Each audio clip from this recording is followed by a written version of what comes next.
The Way of Water. The way of water connects all things. Before your birth and after your death. The film bringing in $6.9 million in its ninth weekend. And another movie directed by Cameron comes in third place. The 1997 classic Titanic was re-released to nearly 2,500 theaters this weekend, taking in $6.4 million. That's Fox's Tony Genualdo. I'm Laura Cantor, and this is Fox News.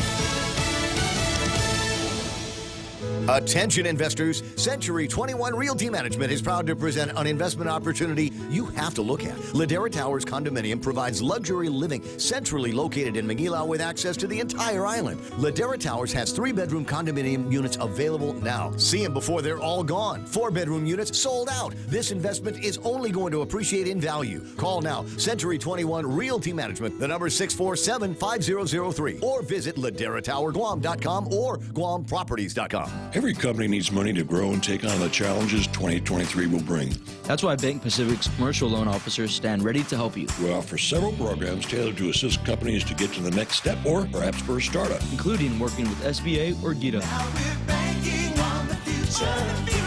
Services to choose. Bank Pacific, where others put branches. Bank Pacific. they want to be your partner. Equal opportunity lender. Member FDIC. Credit conditions apply. All 3 stations, all 3 morning shows. Thanks to all the listeners for Pica's Best, Choice Broadcasting has swept the top 3 best radio stations. The Point, Boss 104, and Star 101. Top 3 radio personalities, Kyle Mandapat, Ray Gibson, and Daryl Lizama. Put the power of Pica's Best to work for you. If you're an advertiser, call 671-888-7346 for information, rates, and packages. And let us get your message out to Pica's Best listeners with Pica's Best Broadcasters. And thanks for listening to Pica's Best.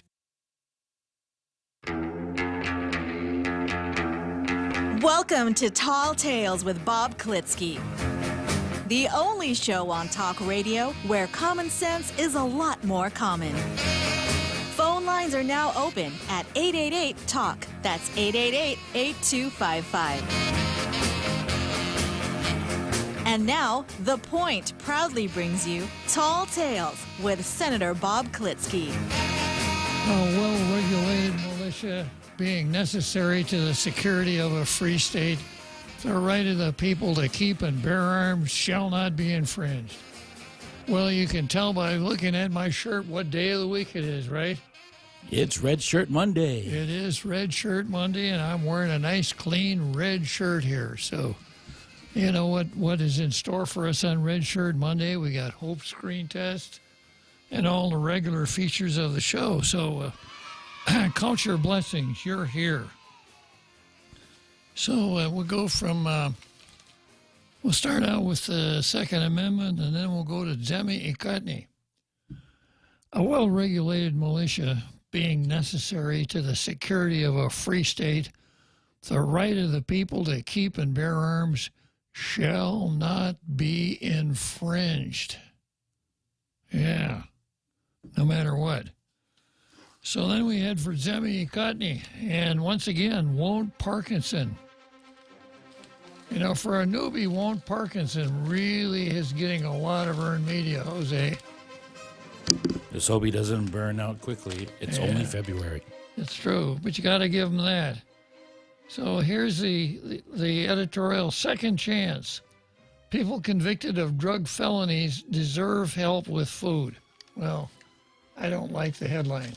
People with drug felonies don't deserve anything except maybe time in the pokey. Senator William Parkinson, also known as Juan Parkinson, wants to opt out of a law that bans convicted drug felons from ever receiving federal food assistance. His bill makes sense. We urge the 37th Guam legislature to pass it, and we ask the governor to sign it into law. The Personal Responsibility and Work Opportunity Reconciliation Act of 1976 was a major welfare law which, among other things, permanently barred people convicted of drug felony crimes from receiving food stamps. States and territories were allowed to opt out, and in the 27 years since the law was passed, most have done so in one form or another. Not Guam. Pacific Daily News reporter Jackson Stevens spoke with 77-year-old Sheila Stumpf. Yeah. Stumpf. Stumpf. S-T-U-M-P-F. Stumpf. It's a good Chamorro name, right? Stumpf, who was affected by the ban. Stumpf's sentence in 2007 was 30 days in jail and 5 years probation. And because she got clean and sober and stayed that way, her probation ended early. It was a relatively short sentence, and it led to her sobriety. But the food assistance ban lasts a lifetime. So 16 years later, Stumpf struggles to make ends meet each month. Is that the goal of rehabilitation? Proponents of the law would argue that it makes people think twice before using drugs. But in the 27 years the law has been in effect, Guam's drug problem has only gotten better, has not gotten better. People under the influence neglect their children, steal from families, endanger themselves and others in a way that would never imagine while sober.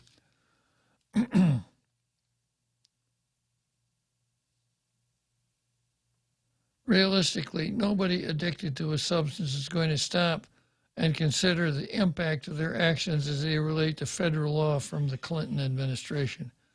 The impact won't hit them until they're clean, sober, in recovery and trying to rebuild their lives and heal damage. This law does not provide for that. As Parkinson points out, lifting the law would help the community without using any local funds. For every person that we get on SNAP, frankly, that's more federal dollars coming into Guam. He said, people in recovery need the support of the community, not a lifetime punishment limiting their ability to buy food. Well, I got to say this. I think maybe Parkinson, I think maybe Won't is onto something here. And, you know, when we come up with penalties for law breaking, a couple of things are involved. One of them is punishment. I think the community demands that people who break the law be punished. So that's one of them. One of the things that criminal law ought to do, it ought to provide for deterrence. We would hope that people would say, I'm not going to break the law because I don't want to incur the penalty. I don't want to go out and commit murder one because I don't want to spend the rest of my life in jail. If it weren't to that, maybe I would. You know, through every weekend for a year, maybe I'll give it a shot. So that's the second reason.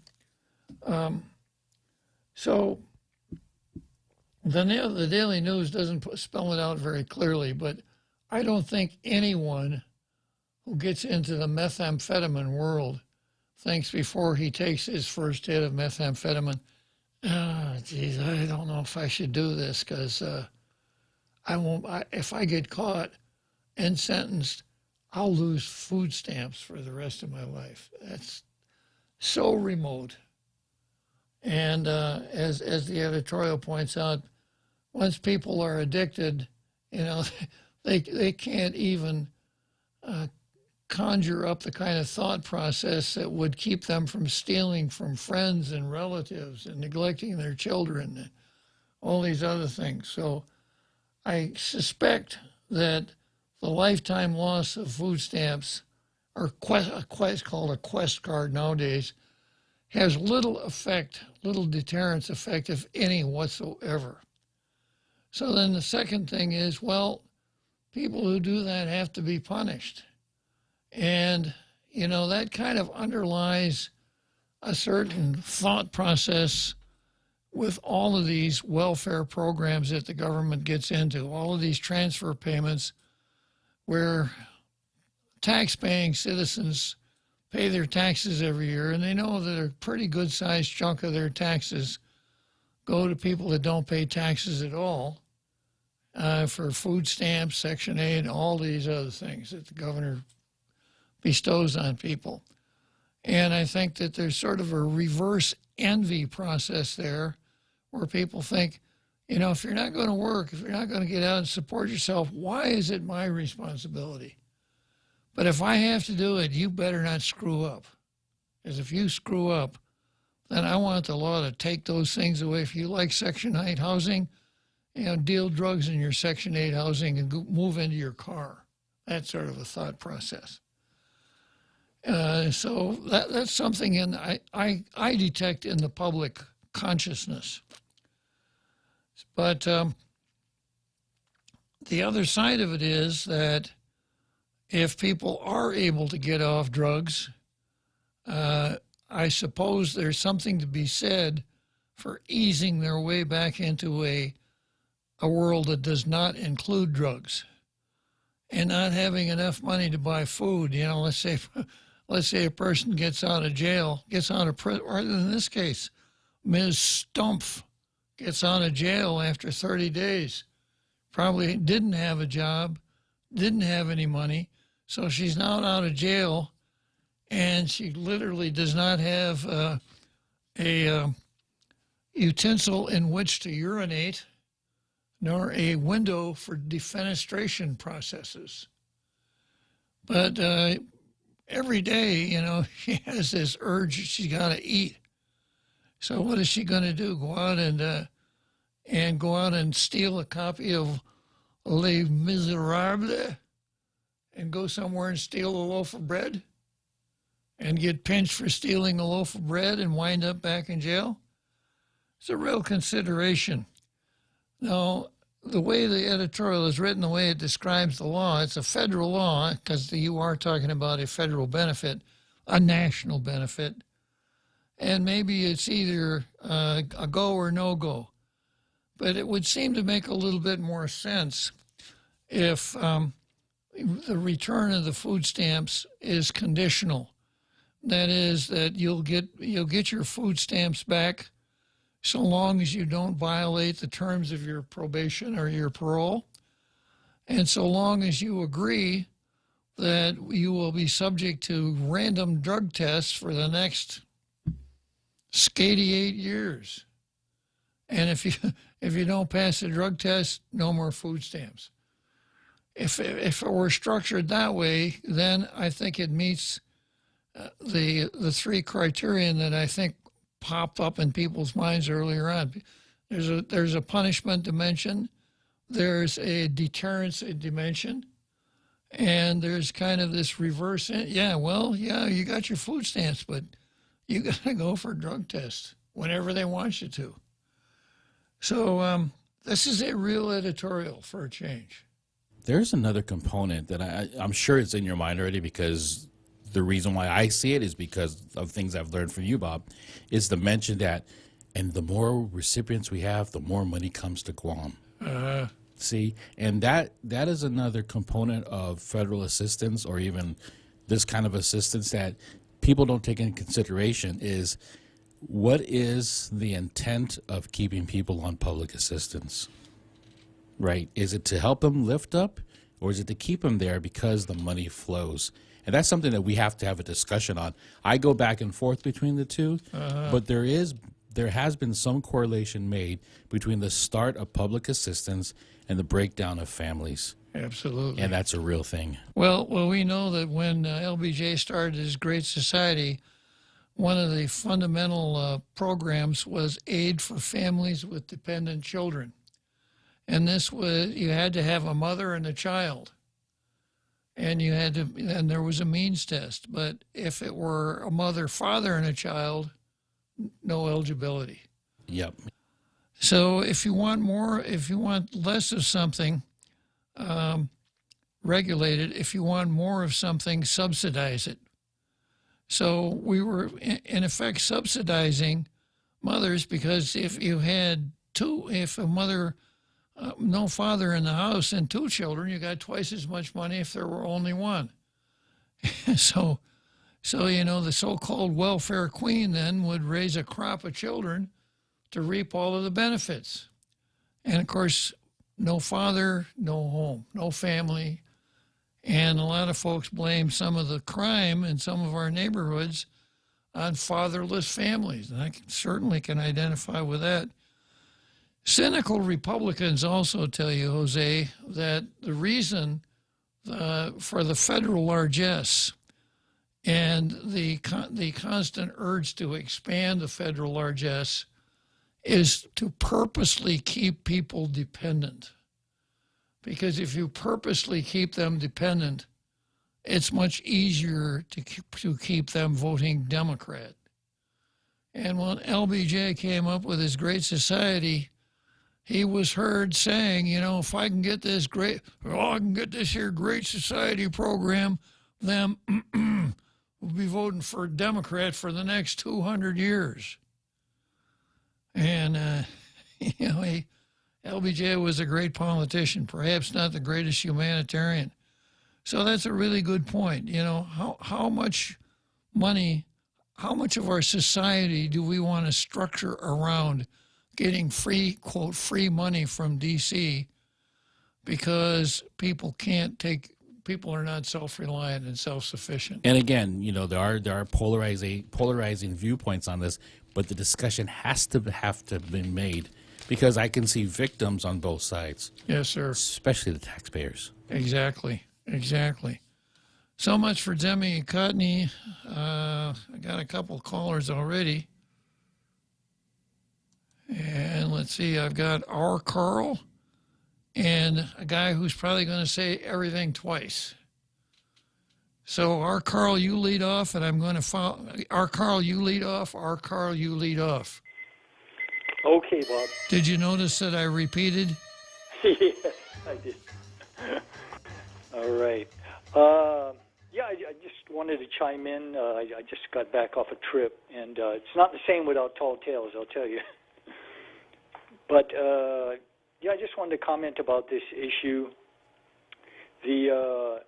As you mentioned about the Johnson administration, 1964, starting the war on poverty, the so-called Great Society, and that vast expansion of the welfare state and the catastrophic effect it's had on various communities, white, Hispanic, black, but especially the black community has been very hard hit by it. From the 40s through the 60s, just about every social metric was headed in a good direction, positive direction as far as marriage, employment,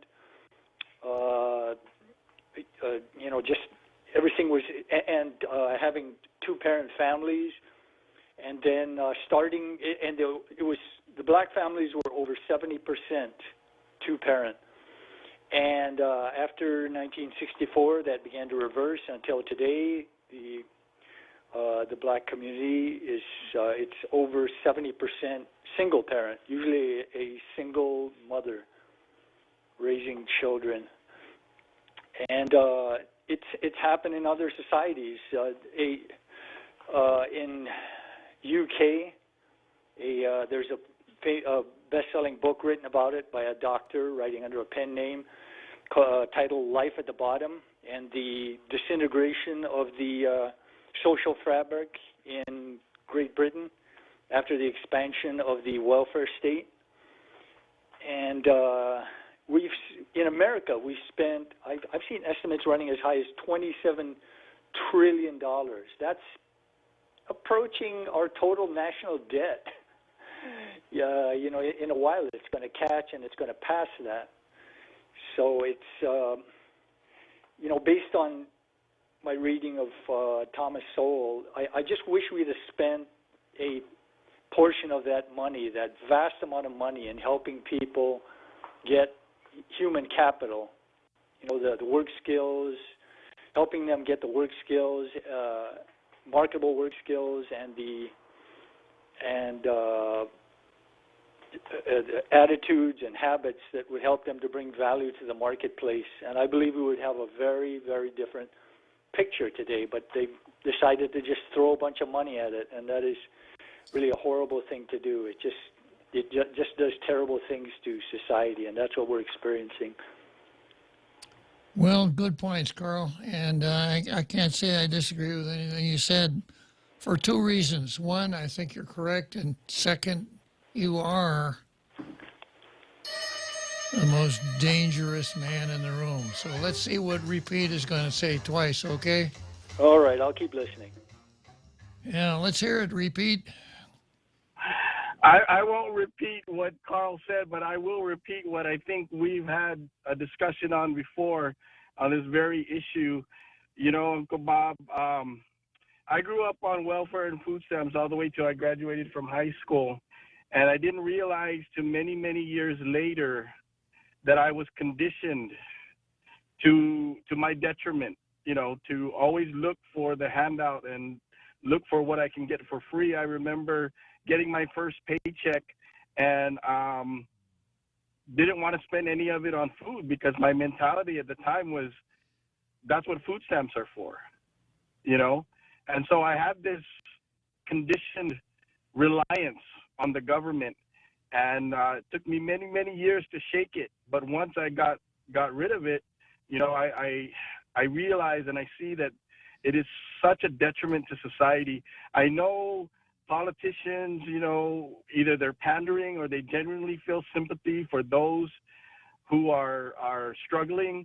But at the end of the day, coddling them is hurting them. And I speak from experience that, you know, I didn't have a self-reliant mentality until much later in life. And it's so liberating to be able to be this way and think this way. And I remember the time when it really struck me. I had a neighbor who was down on the dumps and, you know, it reminds me of that song, Lean on Me, right? Let me know what your troubles are and I'll help you. But the guy refused to ask for help. And then when we found out that, you know, his kids weren't getting enough to eat, you know, we brought some food over there to him and he's like, I'll pay you back. I'm like, no, I don't need to pay you back. And I tried to give him some money and he said, no, you know, I don't want handouts. I'll work for it. You know, I'll go cut your yard or something like that. But please, I don't want handouts. So, you know, that's when it struck me as like, you know, we should have more people like that. Not, you know, people that refuse to ask for help, but people who have pride and want to earn their way in the world, not just sit back and wait for the world to take care of them and their problems. Wow, Pete, that was powerful. It really was. I really thank you for sharing and for your, you know, for your candor. That was quite a rap. And certainly I certainly couldn't argue with the thing you said. You really hit the ball out of the park that time, Pete. Yeah, the bottom line, or the what I will repeat, is that I just believe it's very detrimental to our community to continue this, you know, foster this lifestyle of being coddled and just waiting for handouts. It's going to take a culture change, a shift in mentality, a shift in perspective, and people should just not want handouts. They should be looking for ways to be productive and to contribute back to society. And I guess that's all I have to say. Well, that was a mouthful, Pete. I might as well get out my Let's Go Brandon sign and wrap up the show. You said it all. Thanks again, Pete. Yeah, that was a heavy rap, certainly. Our most powerful calls are the ones that are introspective and a personal story. Absolutely. Because you can't get any closer than that. That's very true. And Pete has been very successful. You know, an Army officer, attorney, a good lawyer. Yeah. Okay. Well, so the Daily News, our Carl and Pete all triumphed today. The Daily News is now up to 87.5 blue stars. And now we launch into see what's on the card for today. I'm not going to spend any time on making Guam great again. But let's see. On the card, I've got Palacios and Pangolinan versus Bavacqua and others. And I've got AAA. That's, in case you've forgotten, that's attorney Anita Areola. You can't just say Anita Areola. You have to say attorney Anita Areola versus Doug and Won't. And then I've got DeSantis versus Disney. We're going to go to the Magic Kingdom for a little while. The Carl versus Sam Shinohara. And that's the whole GVB. Yeah, and I'll just add right here, you'll understand, you know, after I read the newspaper on Saturday and cruised around a little bit, I thought maybe I'll call Jose and cancel Monday's show. Why? Well, everybody else was canceling everything. Why should I be different? What, that was the reason? Yeah. Then I've got Henry versus the Chamorro Land Trust Commission, and then a couple of old ones here. Michael Madd versus the FBI, and research versus masks. Starting out, of course, with systemic racism. And let's see, where is that article?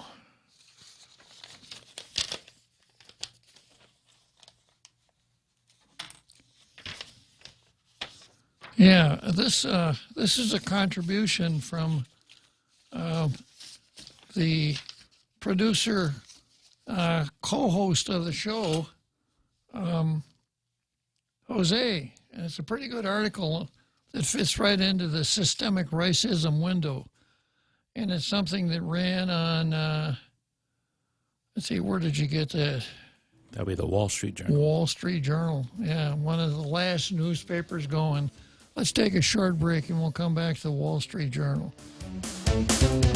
Join us at Mezcla Chamorro Fusion Bistro and see why they've been crowned Guam's best Chamorro food restaurant for 9 consecutive years. Experience Chef Peter's candied salmon over scallion coconut rice, octopus tinactac, Chamorro platter, and their award-winning gourmet burgers. Or if you're looking for something healthy, try their keto-friendly menu. Come and enjoy Mezcla's half-a-day service at their Hagåtña location from 11 a.m. to 2 p.m. for lunch, 5:30 p.m. to 9 p.m. for dinner, or 10 a.m. to 2:30 p.m. for their famous Sunday brunch.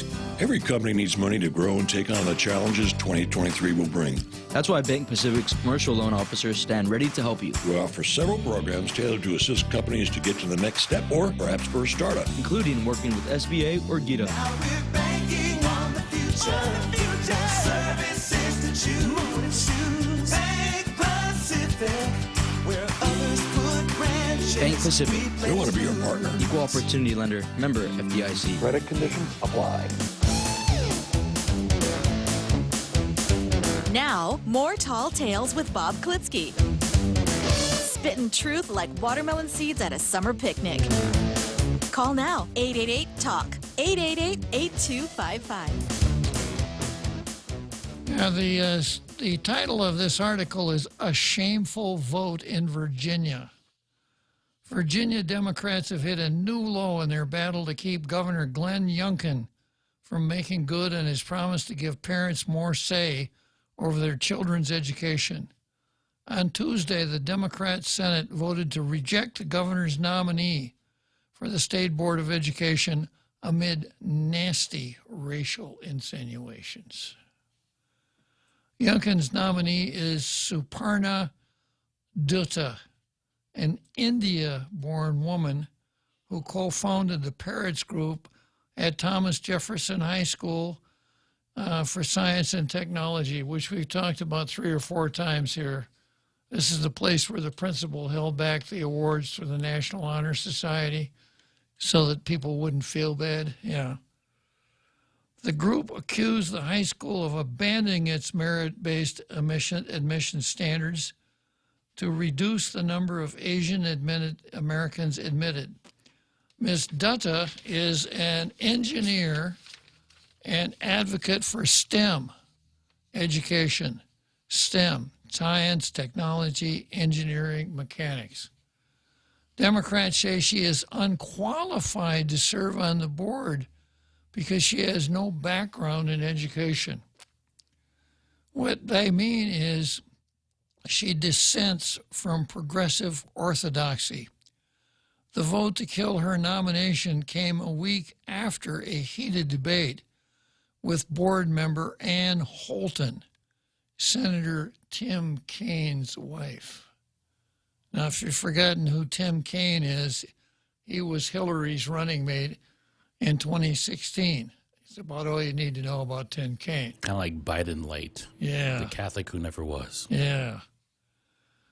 Okay, among Dutta's controversial remarks was her criticism of socialism. Oh.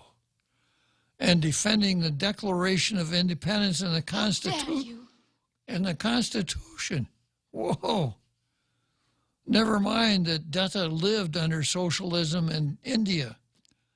Her nomination was defeated by an amendment introduced by Senator Ghazala Hashmi. Ms. Hashmi cited Dutta's supposed, quote, alignment with very extreme and right-wing supremacist groups.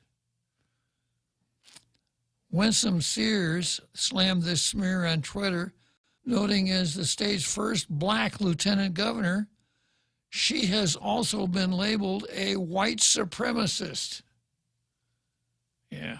Well, at least they're colorblind, Jose. Obviously. The accusation appeared based on parents' protests in Fairfax County, where a right-wing activist appeared and flew flags. Activists did the same to Glenn Youngkin's campaign rallies in 2021 until he kicked him out. Quote, to even suggest that I, as a Hindu woman of color, would support white supremacy is so absurd that it can only be part of a deceptive character assassination campaign, Dutta said. But the accusation serves a political purpose. A parent power index by the Center for Education Reform that ranks states by how much they empower parents in education gives Virginia an F, ranking it 45th in the nation. It has a mere 7 charter schools compared to 51 for neighboring Maryland and 135 for the District of Columbia. Governor Youngkin is asking the legislature to approve $50 million for his lab school initiative, which would let colleges and universities help to run K-12 schools. But Democrats recently blocked 4 Republican bills to establish state-funded education savings accounts that could be spent on private education. Youngkin will also have to take a fight to Senate Democrats to fulfill his promise to empower parents.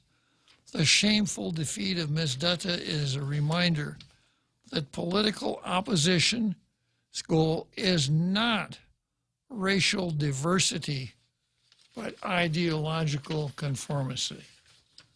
Yeah, so you could be a lieutenant governor, an African-American governor in a state in the old Confederacy and be accused of white supremacy. It doesn't matter. Doesn't even matter. Nope. Okay, back to the 36-34 agenda. I've talked about this before. Next election commission's got some interesting stuff coming up on it. Item 5, correspondence. A, January 12, 2023, correspondence, Attorney General of Guam, notice of motion to dissolve injunction on Bell's Law. And then we go down to item 9, legal counsel. A, Guam Society of Obstetricians and Gynecologists, Guam Nurses Association and others versus Doug Moylan and others. So the Election Commission was one of the co-defendants in the suit that brought about the injunction on Bell's Law. But as Doug Moylan has explained on more than one occasion, they are nominal defendants. In a sense, he is the only named defendant that has standing to raise the issue of the injunction, because he is the only one whose powers are diminished by it.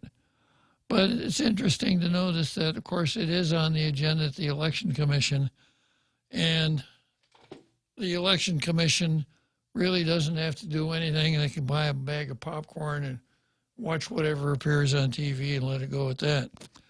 Next, I've got Palacios and Pangilinan versus Bavacqua and all.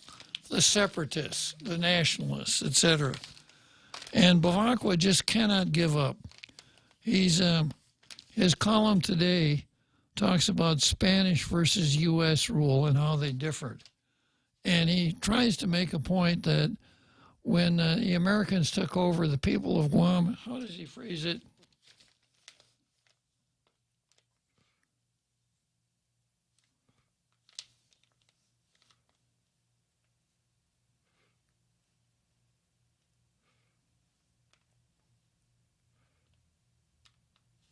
Well, in essence, that there was more something closer to self-government under the Spanish than under the Americans, and I have to agree with him because when the Spanish-American War ended and the treaty was signed, the United States President McKinley, by executive order, left Guam under the control of the Navy. Now, the way international law works is like this. During wartime, captured territory is subject to military government, ordinarily the Army. In this particular case, it would have been the Navy. When a peace treaty is signed, the peace treaty will determine the disposition of the captured territory. Is it forfeited to the winning party in the war? Does it stay does it stay with the loser, or what happens? Now, in the Treaty of Paris, the treaty said that the disposition of the native inhabitants would be up to Congress. So until Congress acted, there was no treaty required disposition. So because McKinley had placed Guam under the Navy, and Congress hadn't spoken, Guam stayed under naval government for 52 years, martial law for all practical purposes. The commander of, in the beginning, the entire island was denominated a naval station. So the commander of the naval station was also the governor of Guam, so to speak. So a series of captains governed Guam right up until the Organic Act. Up until 1949, when the island was transferred from the Navy to the Department of Interior, and Carlton Skinner was sent out here as a presidential appointment to be the governor of Guam. And one of the anecdotes that arose from Skinner's time as the governor of Guam, he was with some people from Congress in a bar. And the closing hour was supposed to be like 10 o'clock. And they wanted to stay later.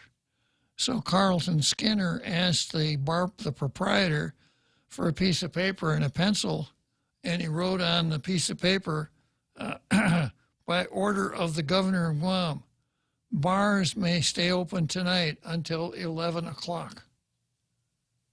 And that was the law. Because the governor of Guam was legislature, judicial, and executive branch all rolled into one person. It was a military government. So my analysis of this is when the Spanish-American War was over, the United States went into the treaty negotiations in Paris. Of course, they wanted the Philippines, which they paid Spain $20 million for. They wanted Puerto Rico because in 1898 there was an idea that the United States would one day see to the building of a trans-Isthmian canal. The United States having an Atlantic fleet and a Pacific fleet, and no way really to cross-level those two fleets unless you wanted to send ships all the way around the Horn, which is a tremendously long voyage. So it was always kind of precatory in naval thought that we ought to have a trans-Isthmian canal, and Puerto Rico's geographical situation makes it key to the governance of the Trans-Isthmian Canal. So we wanted Puerto Rico. And we also wanted one of the islands in the Marianas. And the reason we wanted that was as a coaling station. So back in 1898, ocean-going ships burned coal. And we had a coaling station. We leased Pearl Harbor in 1891 from the Kingdom of Hawaii. So we had a coaling station there. And if we were gonna be successful in Manila, we'd have to have another coaling station to service the ships that sailed from the west coast of the United States to Manila. So the United States got Guam in the treaty as a coaling station. I suspect that no one anywhere in the United States government paid much attention to the people of Guam. I suspect they may have thought there are probably people there. But even if the island had been uninhabited, it wouldn't have made any difference. It would have been just as valuable to the Navy because, once again, it's what your real estate broker will tell you. Location, location, location. 1,500 miles from Manila. So the United States got Guam, set up their coaling station. After World War I, when the Japanese were given a mandate over the rest of the Marianas, all of the Marshalls, and all of the Carolines, the United States thought, well, maybe we ought to move some defense capability into Guam, because there was none before that. So we set up a Marine Corps aviation seaplane squadron down at Naval Station. You can still find that seaplane ramp if you know where to look. But in 1922, the United States entered the Washington Naval Conference, the primary function of which was to establish the ratios of battleships among the signatories. But one of the other articles of the treaty was that the Japanese agreed they wouldn't fortify the Marianas. We agreed we wouldn't fortify Guam. We kept our promise because we shut down that squadron. Of course, the Japanese did not keep their promise. There were at one time 40,000 Japanese living on Saipan. So, in a sense, it's kind of like the powers that be back in our national government, if they ever really paid any attention to Guam, had forgotten about it. Not something that we should wear around with great pride. Not a very nice situation. But then we all know that Carlos Taitano, who was able to get a commission in the Air Force during the Naval Administration time, made some friends with some reporters in Honolulu and made a deal with them. I will give you hot news out of Guam exclusively. I won't give it to anybody else. So when the folks on Guam did their boycott of the governor of the Naval Government Legislature, Taitano saw to it that we got national earned media. And as a result, the Congress passed the Organic Act in 1950, and on August 1st, 1950, civil government and U.S. citizenship came to the people of Guam. Up until that time, Guam was not a territory of the United States. Possession, maybe, but not a territory. But it's a territory now because if you look at the Organic Act, I've got this somewhere here, you'll find this sentence: Guam is declared to be an unincorporated territory of the United States and the capital and seat of government shall be located at the city of Agana. So that brings us up to 1950. We got to take a short break here. And I'll come back and pick up on Palacios and Pangolin. Join us at Mezcla Chamorro Fusion Bistro and see why they've been crowned Guam's best Chamorro food restaurant for 9 consecutive years. Experience Chef Peter's candied salmon over scallion coconut rice, octopus tinactac, Chamorro platter, and their award-winning gourmet burgers. Or if you're looking for something healthy, try their keto-friendly menu. Come and enjoy Mezcla's half-a-day service at their Hagatnya location from 11 a.m. to 2 p.m. for lunch, 5:30 p.m. to 9 p.m. for dinner, or 10 a.m. to 2:30 p.m. for their famous Sunday brunch. Attention investors, Century 21 Realty Management is proud to present an investment opportunity you have to look at. Ladera Towers Condominium provides luxury living centrally located in Manila with access to the entire island. Ladera Towers has 3-bedroom condominium units available now. See them before they're all gone. 4-bedroom units sold out. This investment is only going to appreciate in value. Call now, Century 21 Realty Management. The number is 647-5003, or visit laderatowerguam.com or guamproperties.com.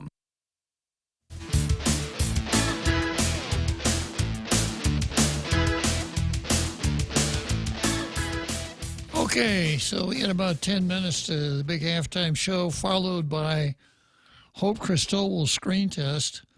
So I've got time to get started on Palacios and Pangilinan versus Bavacqua, but I'll have to come back to it after the screen test.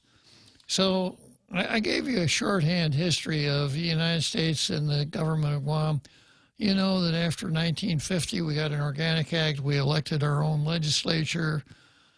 We had a district court, et cetera. And as time moved on, we got an independent district court, a Guam Supreme Court. We elected our own governor. We elected a non-voting delegate to Congress. We have the ability to form up our own tax structure, but we've never used it. And we have the ability to draft our own constitution, something we never got around to, all in the name of self-determination, right? But Bavacqua and the separatists really, it seems, have a difficult time opening their mouth without saying colonialism. I suspect that if someone says to Bavacqua, how's it going, Michael? Are you doing okay? And Michael would say, I'm okay, but I'd be doing a lot better if Guam were not a colony of the United States. So they keep coming back to that. And then Robert Underwood says stuff like, Guam has a colony, America has a colonies problem. First, they don't admit that they have colonies. Now, Robert spent 5 terms in the House of Representatives, and you know what he did to affect Guam's colonial status? Absolutely nothing. Not a thing. So I would not make the argument that Guam is not a colony. Guam is a colony if you look at many of the definitions of how that word is used, colony in the United States. But every time you use the word colony, it doesn't mean horrible. Now, maybe if you're talking about a Belgian colony like the Congo, yeah. If you read some of Thomas Sowell's stuff, you come to the conclusion that the best break that some countries in various parts of the world ever had was being British colonies, because it allows them to participate in the 21st century, which they wouldn't have been able to without it. I don't want to go into that right now, but I do want to say this. Bavacqua keeps saying, Guam should be independent, never telling us what this independent Guam is going to look like. And he goes on and on and on about that, never mentioning the Commonwealth of the Northern Mariana Islands. And the Commonwealth of the Northern Mariana Islands had been a Spanish colony, and I explained that, that after Spain sold Guam to the United States, they sold the rest of the Marianas, Marshalls, and Carolines to Germany. Deutschland über alles was the word in the islands, right? And the Germans ran it up until 1914. When World War I broke out, the Japanese quickly declared war on Germany so they could move in and take control of those German islands. And at the end of World War when a League of Nations mandate gave the islands to Japan.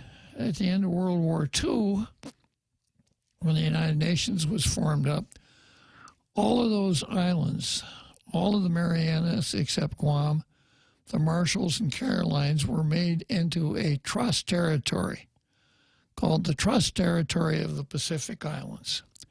The trustee nation was the United States. So the United States basically ran the Trust Territory of the Pacific Islands as though it were an independent sovereignty. They had their own flag, some of the trappings of sovereignty. They got an appropriation from Congress. The high muckety-muck in the Trust Territory was an official appointed by the president, confirmed by the Senate, whose title was the High Commissioner of the Trust Territory of the Pacific Islands. Man, what a title, High Commissioner, right?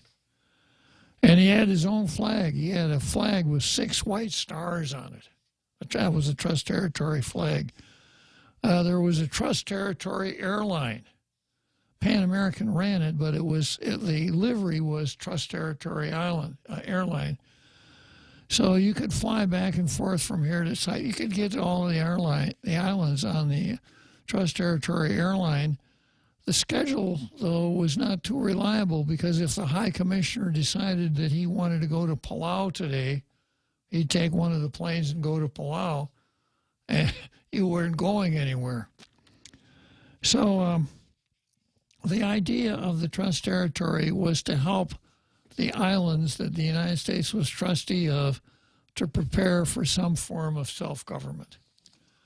So in the 80s, maybe it was a little earlier than that, the United States, the High Commissioner created the Congress of Micronesia, which was a deliberative body with representatives from all parts of the Trust Territory.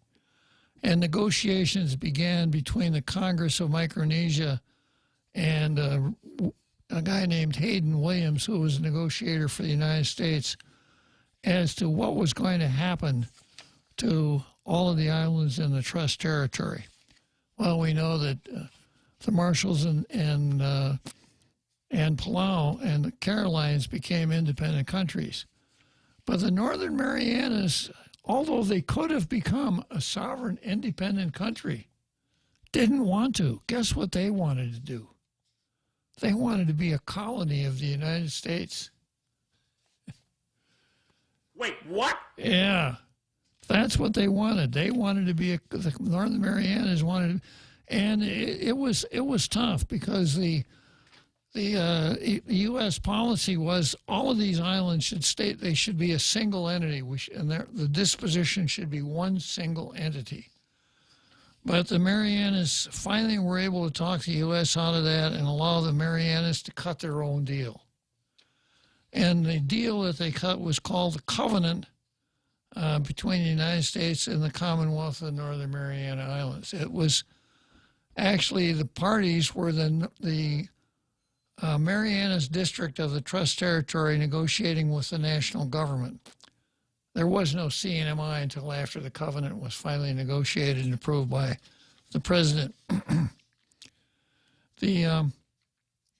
Now, the Northern Marianas makes the argument that they are not governed by Article 4, Section 3 of the United States Constitution. I read it before, and I'll read it one more time.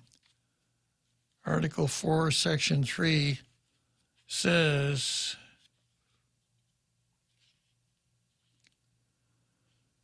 the Congress shall have power to dispose of and make all needful rules and regulations respecting the territory or other property belonging to the United States.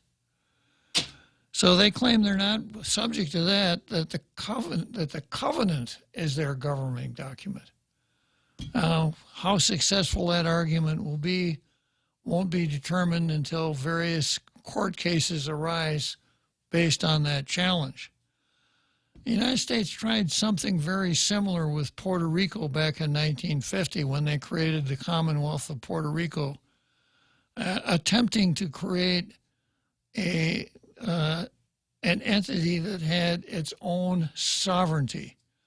But the Supreme Court never took short shrift to that from the very beginning, said there's no sovereignty in Puerto Rico. Your sovereignty is a function of the United States sovereignty. So we'll take a short break and come back to this.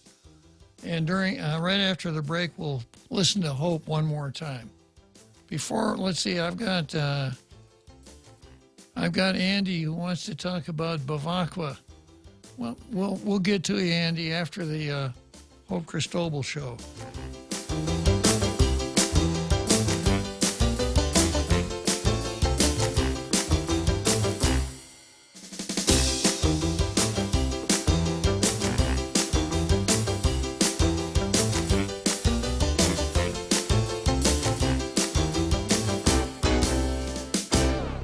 The Point is KUSG, Hagåtña, Guam, 93.3 FM and 104.3 HD3. Mahomes shines again. I'm Laura Cantor, Fox News. Chiefs quarterback Patrick Mahomes winning Super Bowl MVP honors for the second time, following his team's 38-35 defeat over the Philadelphia Eagles Sunday. Mahomes throwing 3 touchdowns in the game, including one to tight end Travis Kelce. Mahomes looking that way, throwing that way. Kelce got it. Touchdown. Sound courtesy of Fox Sports. Kicker Harrison Butker hit the game-winning 27-yard field goal. Mahomes winning this year's NFL MVP award as well.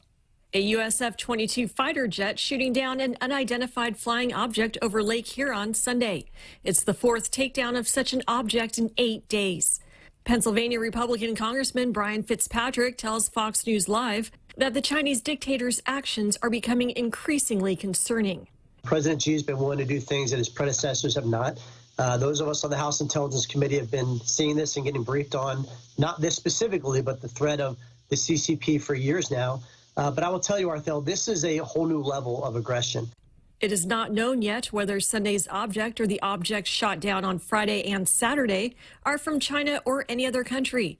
The head of NORAD and U.S. Northern Command, General Glenn Van Herrick, says the suspected Chinese spy balloon that emerged over U.S. airspace in late January, prompting the repeated takedowns. Russian forces continuing to shell Ukrainian cities over the weekend in its attempt to seize more land in the eastern industrial region of Donbass. Ukrainian officials say Moscow is having difficulty launching a large offensive there. The death toll from the 2 earthquakes that hit southeast Turkey and northern Syria last Monday has now risen to over 33,000. America's listening to Fox News.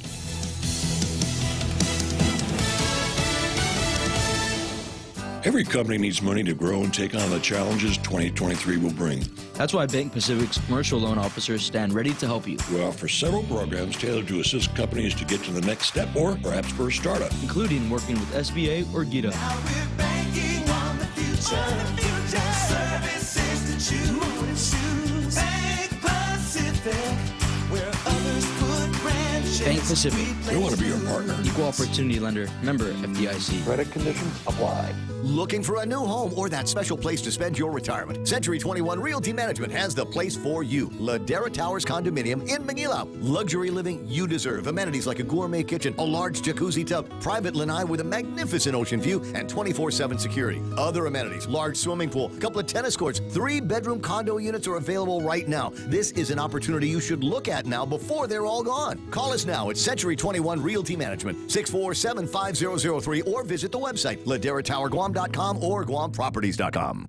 Another Republican giving hints at a 2024 presidential run. More from Fox's Gernal Scott. Former President Trump has already announced. Former UN Ambassador Nikki Haley plans to get in this week. On CBS Face the Nation, New Hampshire Republican Governor Chris Sununu teased a run, saying his track record on the state level may be what America needs. They're tired of extreme candidates. They're tired of gridlock. They want somebody to come to the table. And it could be myself. It could be other governors. But it has to be leadership with proven results. A recent Monmouth University poll shows another Republican governor, Florida's Ron DeSantis, as his party's favorite for the 2024 nomination. A surprising surge in the number of babies being treated for a sexually transmitted disease in Mississippi. Fox's Ted Lindner with the report. The number of babies being treated for congenital syphilis is up more than 900% over 5 years. According to the CDC, babies infected with syphilis may not initially show symptoms, but for those who are not treated within 3 months of birth, complications can be severe. Syphilis can damage a baby's organs, and the disease can pummel a child's nervous system and imperil their vision and hearing, and in the worst-case scenario, cause death. American Idol facing a lawsuit from some former contestants. My name's Normandy, and I'm from Baltimore. Former American Idol contestant Normandy Famos, known for her high-pitched speaking voice, is suing the show's producers as part of a wage and hour class action lawsuit, claiming she and others should have been paid as employees for the time they spent waiting to audition for the show. Famous' lawyer said in a release, American Idol's producers seem to feel that they can break labor laws and exploit ambitious young performers simply because they may be eager for a shot at becoming the next Jennifer Hudson or Carrie Underwood. The lawsuit also named other contestants and was filed against ABC and the production companies behind the show. That's Fox's Michelle Polino. I'm Laura Cantor, Fox News. Wishing you a happy, healthy, and prosperous new year from your friends at Security Title. As we clean house for the new year, this is an excellent time to make sure the title to your land is also in order. It doesn't matter if you own a ranch in Inarajan, a house in Dedido, or a hotel in Tumon. Keeping the ownership clear promotes peace in the family and can avoid future misunderstandings. When it comes to your family property, call the professionals at Security Title. We are here to help. Join us at Mezcla Chamorro Fusion Bistro and see why they've been crowned Guam's best Chamorro food restaurant for 9 consecutive years. Experience Chef Peter's candied salmon over scallion coconut rice, octopus tinactac, Chamorro platter, and their award-winning gourmet burgers. Or if you're looking for something healthy, try their keto-friendly menu. Come and enjoy Mezcla's half-a-day service at their Hagatna location from 11 a.m. to 2 p.m. for lunch, 5:30 p.m. to 9 p.m. for dinner, or 10 a.m. to 2:30 p.m. for their famous Sunday brunch. Listen to The Point anytime, anywhere on Odyssey. Odyssey is your new audio home for all the music, news, sports, and podcasts that matter to you. Find your favorite stations like The Point and discover more. Music stations, local and trusted news sources, sports talk and team coverage, plus today's biggest podcasts. Find it all on the Odyssey app. AUDACY.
Let them have it, Jose. You too can be a part of the Rogues Gallery by getting your I Am a Tailgater t-shirt. Go to thepoint.gu, the official website of this radio station. Click on the link with the t-shirt and the beard. It'll bring you to the site where you can order your shirt. When it arrives, put it on, take a selfie, and send that selfie to the Point's WhatsApp at 671-797-8255. You too could be a part of the Tall Tales Rogues Gallery. Very good, Jose. And such a deal it is, huh? Absolutely. Okay, I've got Andy on hold. Andy, we're going to do the Hope for Stobel screen test. I have not finished this item on the card, but since you just want to jump in and talk about Bavacqua after the screen test, I'll let you in, and then I'll finish up on the item on the card. And I really appreciate your patience, Andy. So let's run it, Jose.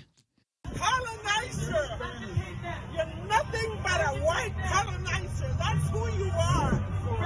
Colonizer! Listen, colonization is the same thing as slow murder. You're a murderer. That's who you are.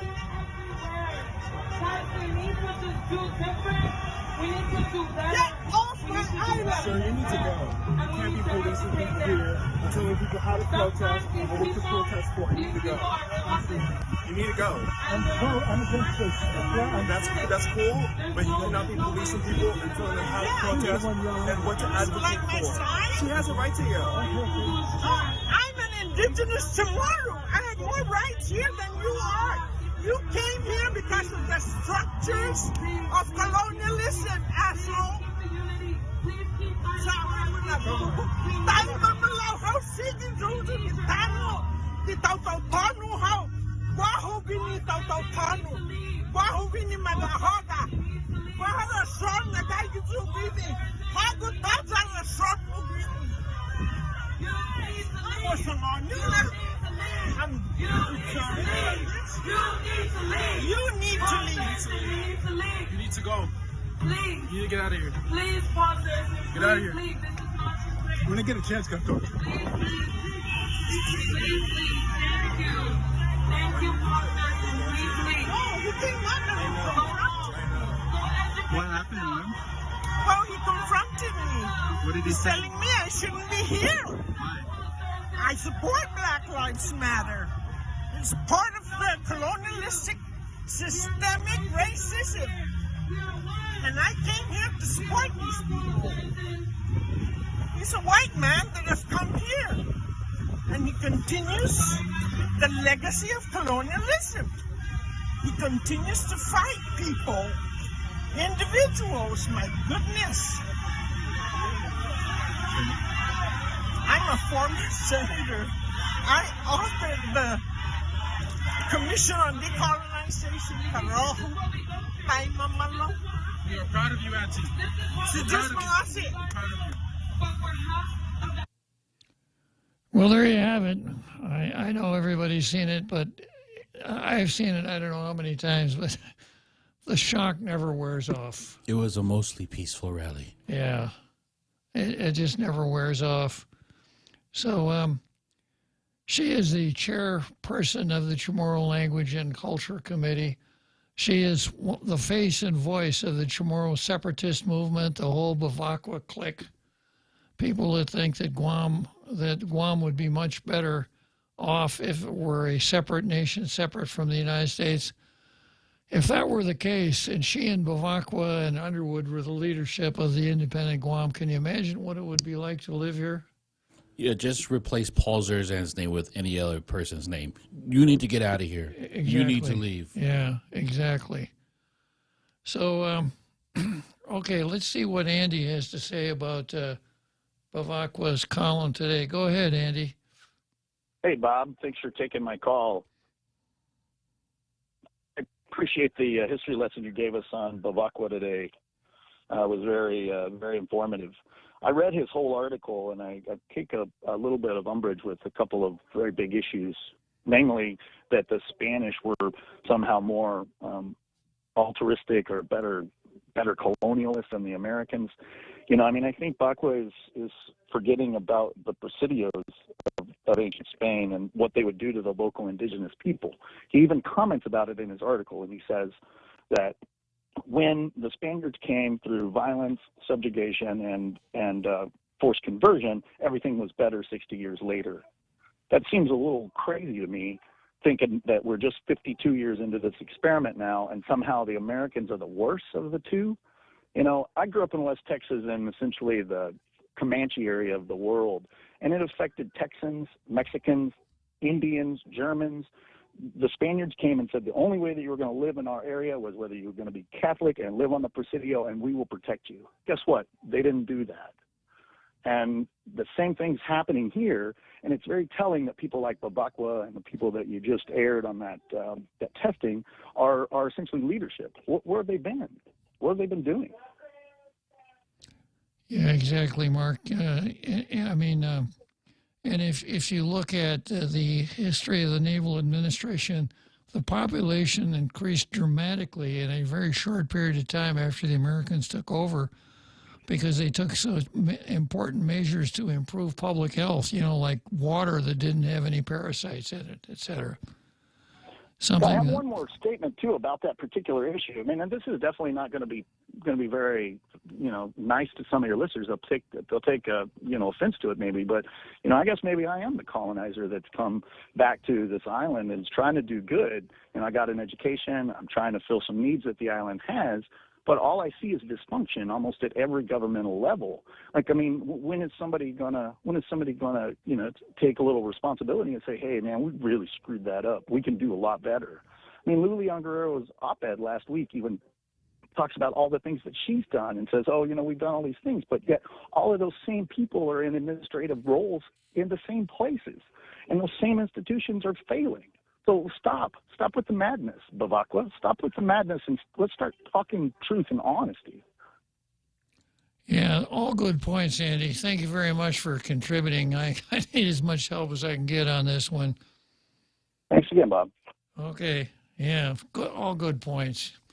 So picking up then in the 80s when the national government decided that it wanted to make a disposition of all of the islands in the Trust Territory of Pacific Islands, the Northern Marianas the Marianas District of the Trust Territory negotiators were able to convince the United States government negotiator, I think it was Richard Hayden Williams was his name, that they should cut a separate deal with the Northern Marianas or with the Marianas District, that they didn't have to stay hooked up with the other islands in the Trust Territory.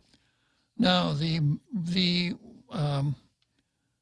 chief negotiator for the Marianas District was a guy named Eddie Pangolina, somebody I knew. But before I get to that, I'm going to talk about the newest governor of the Northern Marianas, a gentleman named Palacios. And this is an article that ran in Candid News. And this is how it goes. We have placed a high priority on increasing oversight and accountability for federal and local funds, Palacios wrote. My administration has sought assistance from and pledged full cooperation with the Commonwealth's Attorney General, the Office of the Public Auditor, the U.S. Department of Justice in investigating and holding accountable those responsible for the misuse and abuse of public funds. The governor is not alone in his desire for greater presence. Longtime civic advocate and businessman Glenn Hunter posted on his Facebook profile last week, the fact that we share a U.S. attorney with Guam and don't have a dedicated one is nuts to me. I've been asking for almost a decade why this is the case. No other jurisdiction in the USA and territory suffers from having no dedicated U.S. attorney residing in their borders.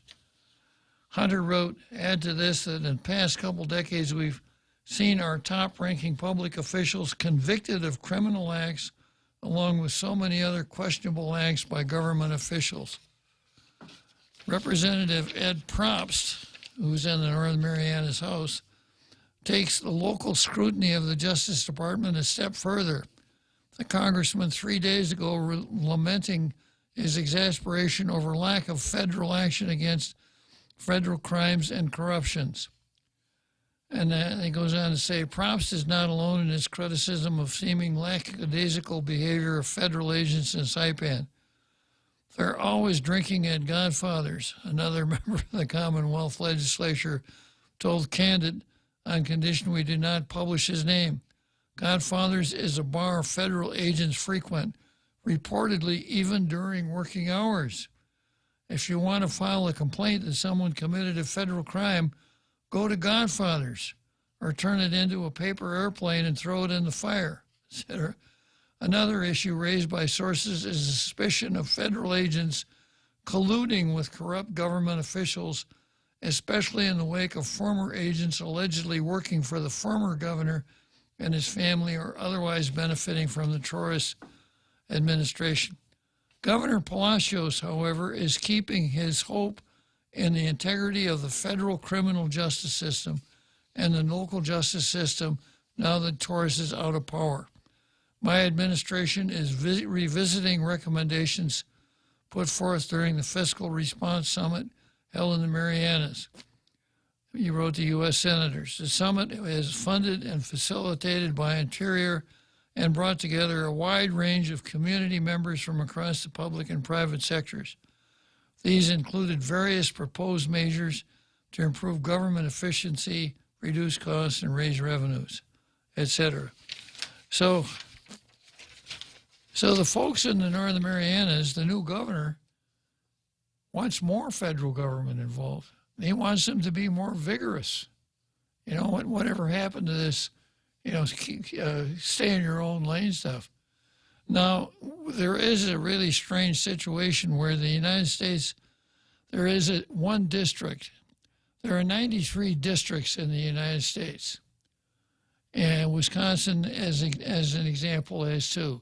There's the Eastern District of Wisconsin and the Western District of Wisconsin. Eastern District is the Lake Shore, the Western District's the rest of the state. The district courts sit in Milwaukee and Madison. And each of those districts has its own United States attorney. But here, our district includes both Guam and the Northern Marianas, and one United States attorney for both, whose office is here, not in the Northern Marianas. So what they want in the Northern Marianas, they want to have their own U.S. attorney. And they want more vigorous federal enforcement of federal law. Just the opposite of what we're talking about down here, right? So back to Eddie Pangilinan and the idea that the Northern Marianas could have been independent, but they didn't want to be. They wanted to be a colony. So here's an article that ran in the Marianas Variety. Oh, wait a minute. I think I've got a better one. Yeah, here's one, that ran in the Marianas Variety. The entire CNMI mourns the passing of one of the Commonwealth's most distinguished citizens and statesman, Edward Pangilinan. Was truly one of the most distinguished leaders, one of a handful of youngsters from the Northern Mariana Islands who, against all odds, decided to go to Guam in the 1950s. In other words, he wanted to go to one of the colonies, Jose, in order to obtain a high school education, thereafter attend college on Guam, and later George Washington University in Washington. Ed Pangilinan was indeed one of the first to break the glass ceiling for students from the Northern Marianas in terms of obtaining post-secondary education. Continuing his quest to acquire a formal education, Pangilinan was truly visionary when he thereafter decided to go to law school. He applied to and was accepted at, believe it or not, Howard University Law School in D.C. As an alumnus of that distinguished school, Ed joined an illustrious group of alumni, which includes late Supreme Court Justice Thurgood Marshall and U.S. Vice President Kamala Harris. But it was after law school and after obtaining his license to practice law in the late 60s that Ed's star truly began to shine brightly. The people of the then Mariana Islands District elected Ed to sit in the Senate of the newly established Congress of Micronesia. Ed Pangilinan continued to distinguish himself with further accomplishments on behalf of the Northern Mariana Islands. For example, when the other political districts of Micronesia began their quest to become independent nations, Ed and the leaders of the Mariana Islands District decided to advocate for the people of the Northern Marianas' long-standing quest to become a member of the American political family. Now, Bavacqua ought to write column after column canceling these people, right? Well, they're not real history. Yeah. Eventually, Ed and the leaders of the Northern Marianas succeeded in convincing the United States rep to the Marianas political status talks to also conduct separate political status talks with the leaders of the Northern Marianas as they pursue their desire and dream to become a member of the American political family. Ed was chosen by the Marianas Political Status Commission to serve as its chairman, with Marianas District Legislature President Vicente Santos as its co-chair.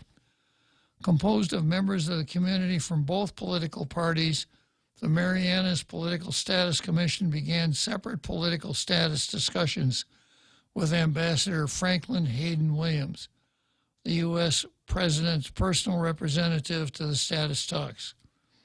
With the assistance and guidance of their distinguished counsel, Howard Williams, the Marianas Political Status Commission hammered out over several years with the ambassador and his staff the terms of the Northern Marianas Covenant, through which our islands later became a Commonwealth of the United States, with the right to govern itself internally.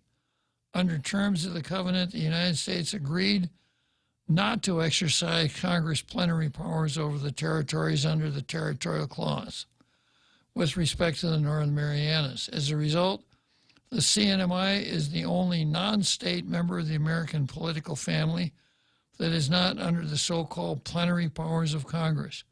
Unlike Puerto Rico, Guam, the Virgin Islands, and American Samoa, CNMI is quite unique in this respect. And who do we have to thank for this architecture? For this, the architects of the terms of the Marianas Covenant, Ed Pangilinan and Ben Santos.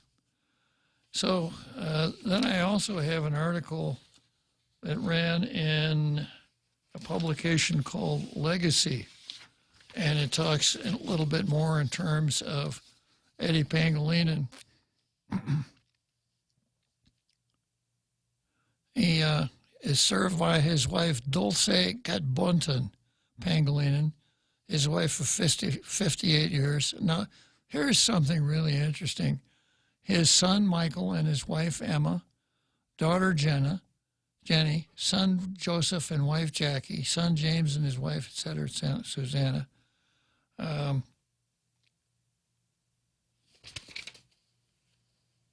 That's not the part I was looking for. Did I miss it somewhere?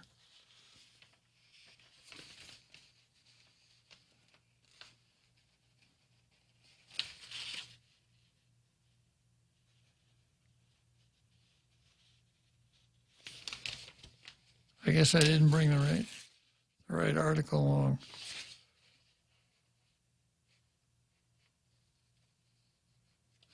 Well, the article that I didn't bring lays out what happened about the destiny of Eddie Pangilinan's like 7 children. And they're all very successful. One's an officer in the military, one's an airline pilot, etc., and they all thrived. So the reason I brought this up here, I had a great admiration myself for Eddie Pangilinan. He moved mountains. He was a miracle worker. But the really interesting thing here is that the Northern Marianas could have been the independent state of the Northern Marianas, just like the Marshalls, Palau, and FSM. But they wanted to be colonies of the United States. And they cut themselves a really good deal, which is something that has never occurred to us because our so-called leadership, like what we saw on the screen here, Bavacqua and the rest, are content to just go on long, year after year of bitching without providing any kind of solution or any kind of remedy whatsoever. In the meantime, we're living pretty well here on Guam. I can't imagine living under the independent country of folks like that. So let's see, I got R. James on the line here. Let's go to R. James. Go ahead, R. James. Hey, Bob, how's it going? Good, pretty good, R. James. Well, I have a little bit of a family insight to this. My grandfather and my great-grandfather, my great-uncle, not my great-grandfather, were both Marines. So, Semper Fi to you Marines, including you, sir. Thank you. And they were both on Saipan for not only the invasion, but also the liberation. Now, my great uncle took some shrapnel over on the other side of what is, I guess, now Lal Bay Golf Course, and he was on light duty and was somewhat convalescing. My grandfather got shipped out and moved on, and when the Marines were packing up and literally getting ready to leave the island, now this is, I'm not going to call it hearsay, I'm going to call it secondhand, but it's family information. And I have an old shoebox of black and white photos that my great uncle took that pretty much cover this. When they were getting ready to leave, they were packing up, you know, they were giving out food, they were giving out all kinds of stuff, they were getting rid of everything that they quote unquote weren't going to be able to take with them. And the elders, the Monamco, they came down and they said, "Hey, whoa, wait a minute, what's going on?" And they said, "Hey, we're packing up. We're getting ready. Hey, you're liberated. This is your island. Here you go." And there was a lot of conversation over the next day or so, and the decision was made. They went back down there and they said, "Hey, we kind of really don't want you guys to leave. Okay, we really like you to stay, and we got to rebuild." And so what I'm trying to get at here is that Bavakwa and our illustrious doctor and all of these other people that are of the opinion that the United States, quote unquote, colonized the CNMI against its will, that's not correct. Okay? They were invited to stay by the people at that time. Now, of course, everything can change later in the future. And I guess we've got some people now that want to try to undo everything that has been done, for the sake of, I don't know whether it's sanctimonianism on their part or whether they truly feel that everyone has been enslaved and colonized by the United States. But at the very core, and I'm not exactly sure because we didn't have any family members on Guam at the time, but I've been told that it was kind of the same thing. Even though there was already an established presence by, the United States here on Guam. I think they had a Coast Guard station and a small Navy base at before the Japanese invaded. But all of these people that are saying that the people, at least of the Northern Marianas, have been, quote-unquote, colonized against their will and need to be, quote-unquote, set free and independent, they need to do a fact check. And they need to look over their shoulder, and they need to, and I understand that a lot of the folks are not with us anymore because of their age, but the few that are still with us will tell a bunch of these youngsters, "Hey, boy, you better shut up because you don't know what you're talking about."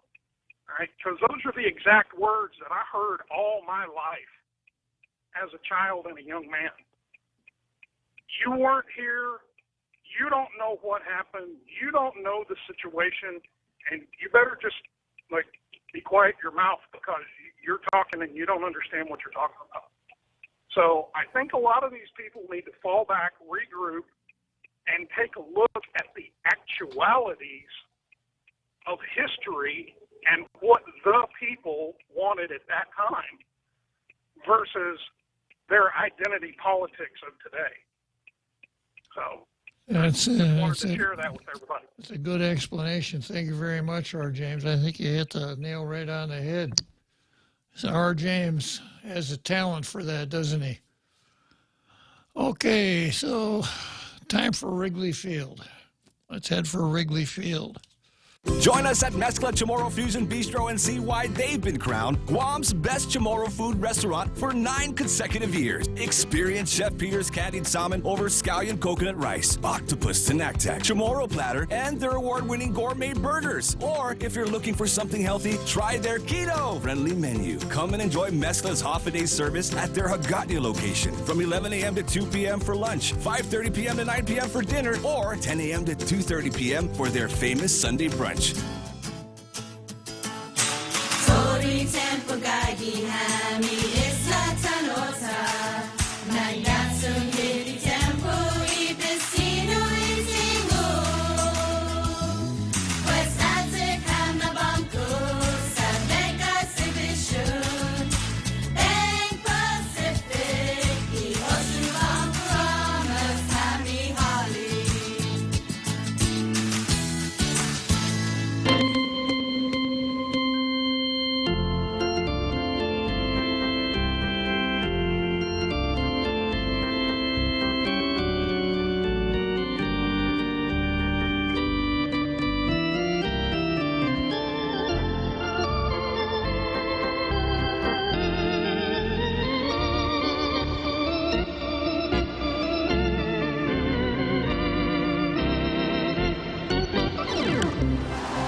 So here we are, Wrigley Field in Chicago, world's most beautiful ballpark. It means I got 2 innings more to finish up this beautiful Monday show. Red Shirt Monday.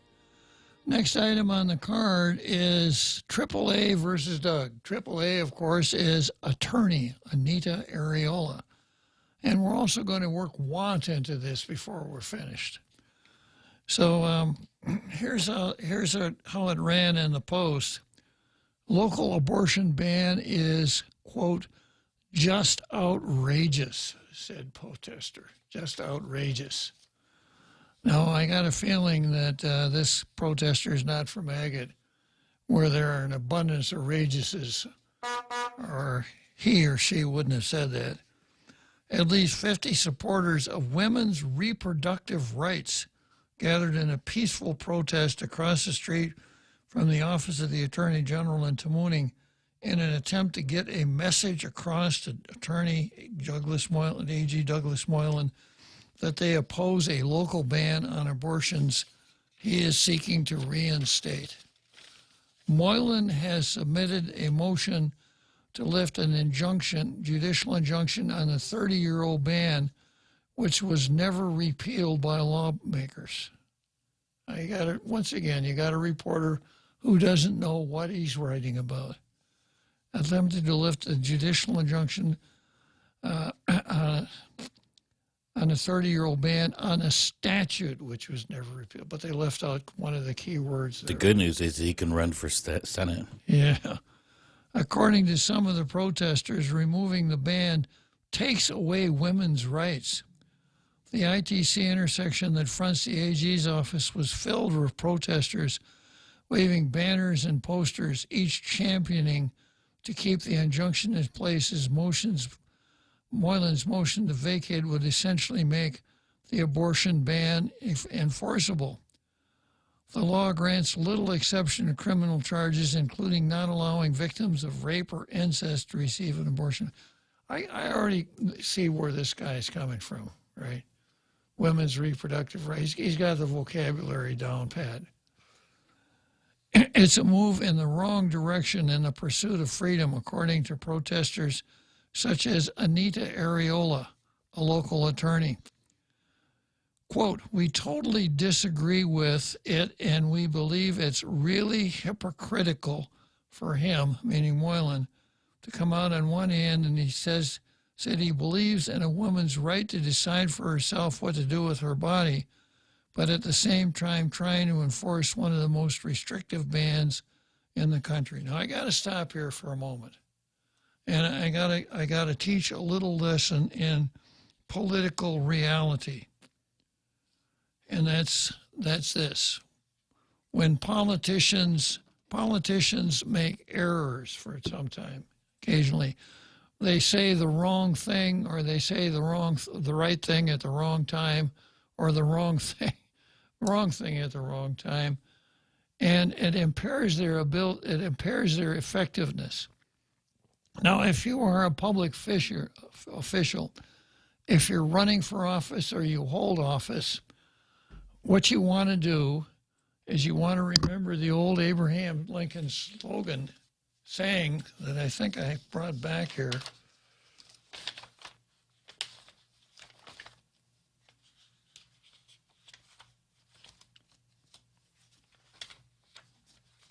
I thought I had it, but I'll paraphrase it. With public sentiment, anything is possible. Without public sentiment, nothing is possible. He who molds public sentiment has more power than the one who enacts statutes or decisions. Because without statutes or without public sentiment, statutes and decisions cannot be enforced. That's Abraham Lincoln, a guy who knew a little bit about public sentiment, right? So a public official or a candidate always wants to see if he can generate public sentiment on his own behalf. And you do that by being careful about what you say. And you try not to say dumb things. Sometimes your opponents, and here Doug's opponent is Anita Areola, sometimes your opponent can bait you into saying dumb things or argue you into saying dumb things. Those are called errors. Sometimes your opponent doesn't have to, you just do it yourself. And if you just do it yourself, if a politician just does it himself, it's called a forced error. And what that error does, it prevents that public official from communicating his message.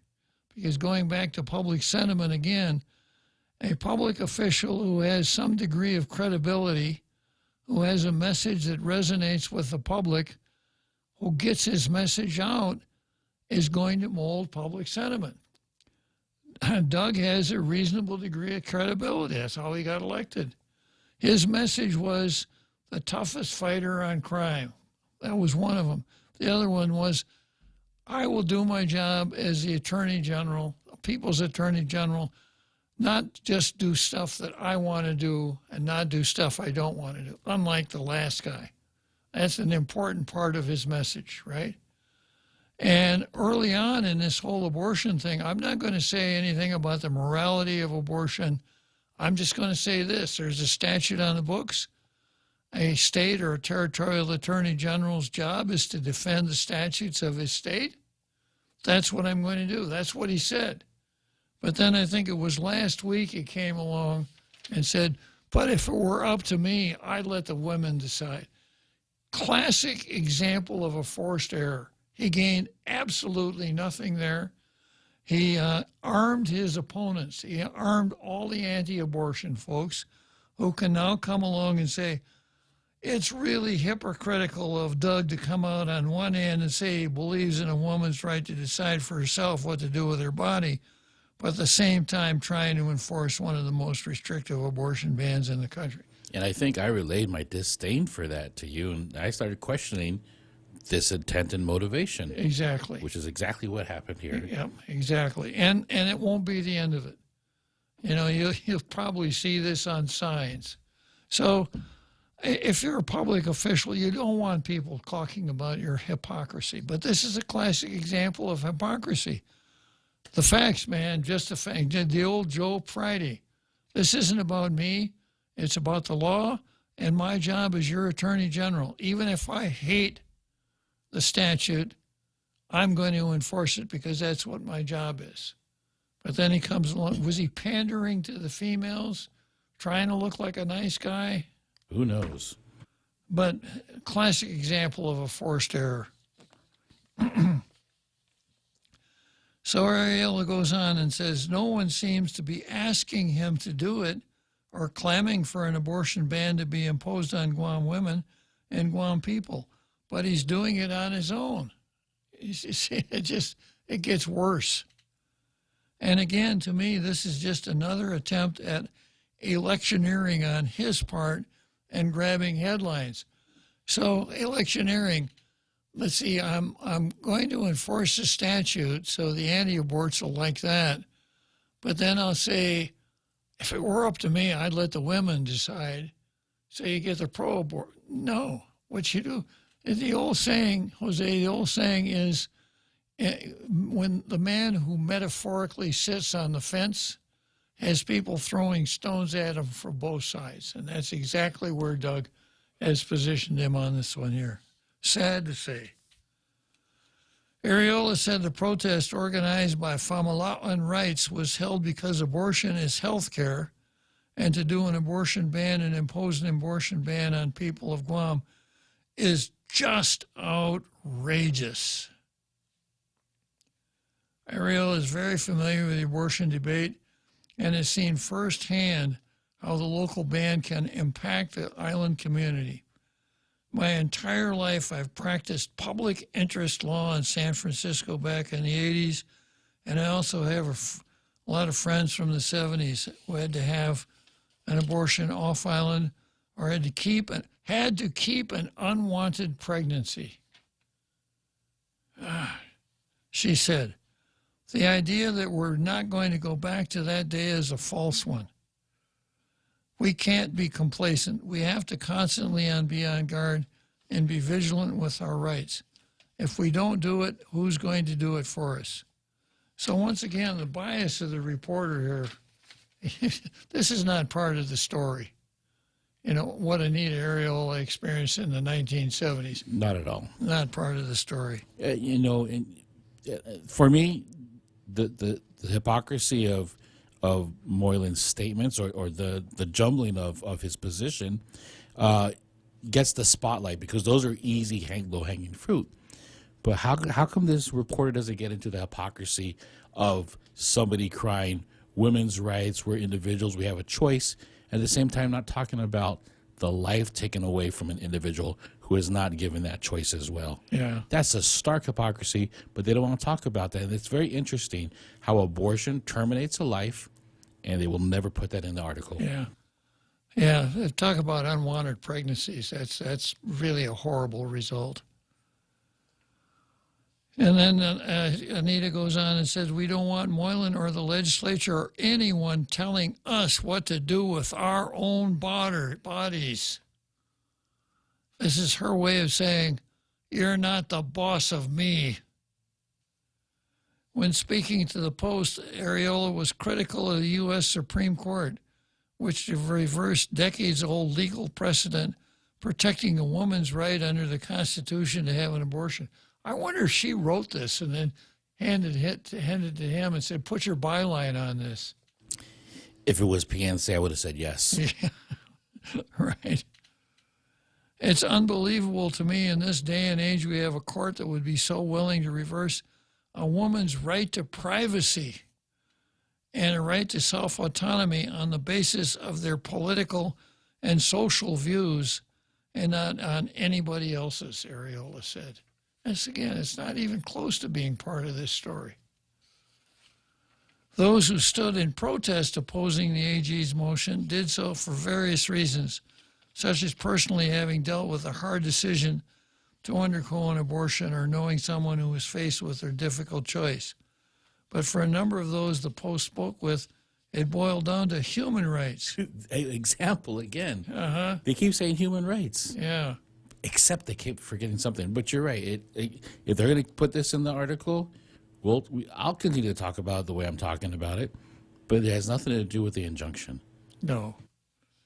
There's been things in my life that has happened and things in a lot of others' ladies' lives that have happened, and you don't have the choice to change that unexpected event, it's not right.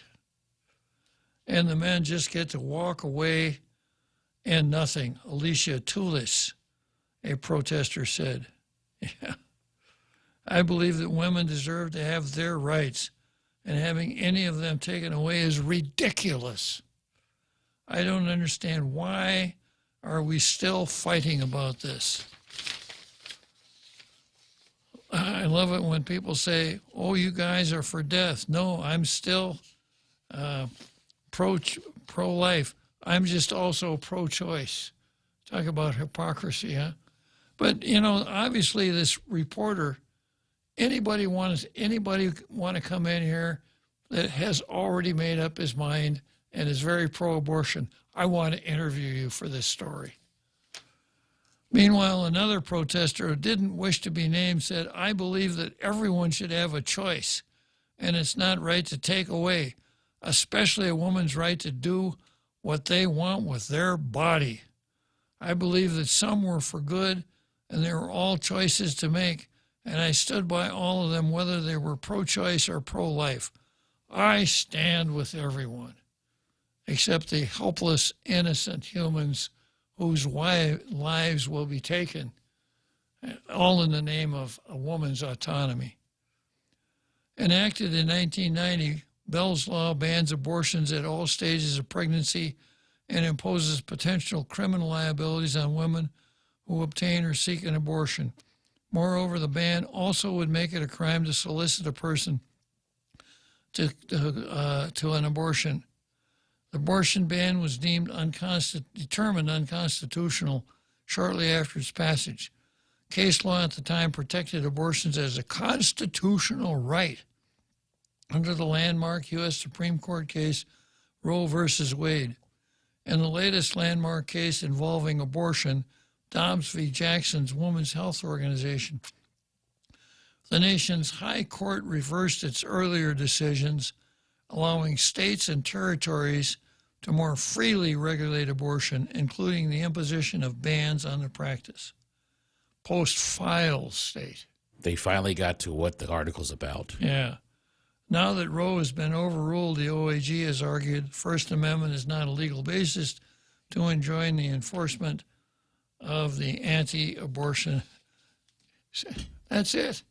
What an unbalanced, biased piece of crap. And that's the Post. Okay, now Wong Parkinson was there, and Wong Parkinson made Jungle Watch. And Jungle Watch, I'll get to, let's see who we got here. We've got another Joe. We'll get to another Joe right after we leave Churchill Downs, right after I talk about Parkinson. Ang inyong bangko na tapat sa serbisyo, tunay na kaibigan at handa para sa inyo. Ang bangko ng kinabukasan, laging maaasahan. Pan Pacific, where others put branches, we place roots. Attention investors, Century 21 Realty Management is proud to present an investment opportunity you have to look at. Ladera Towers Condominium provides luxury living centrally located in Manila with access to the entire island. Ladera Towers has 3-bedroom condominium units available now. See them before they're all gone. 4-bedroom units sold out. This investment is only going to appreciate in value. Call now, Century 21 Realty Management. The number is 647-5003 or visit laderatowerguam.com or guamproperties.com.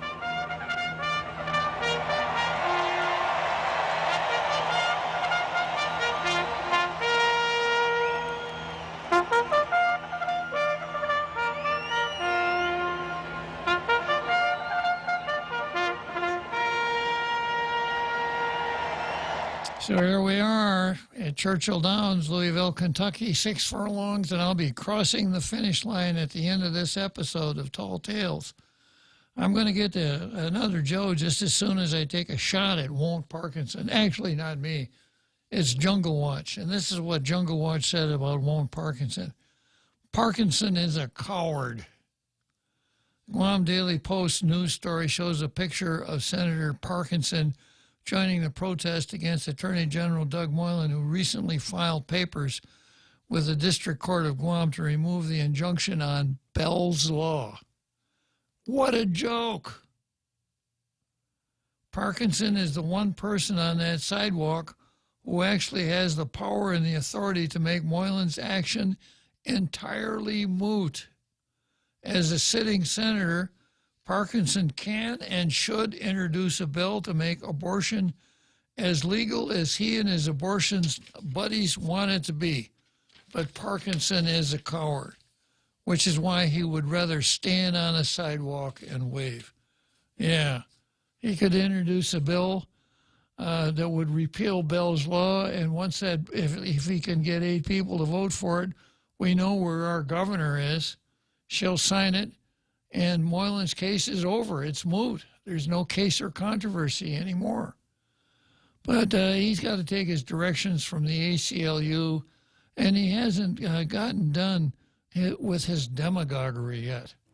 You know what? I think Won't thinks being a legislature is 24-hour campaigning as if he's running all the time. Because it doesn't seem like he's doing any work. He's just doing a lot of mouth work. Exactly.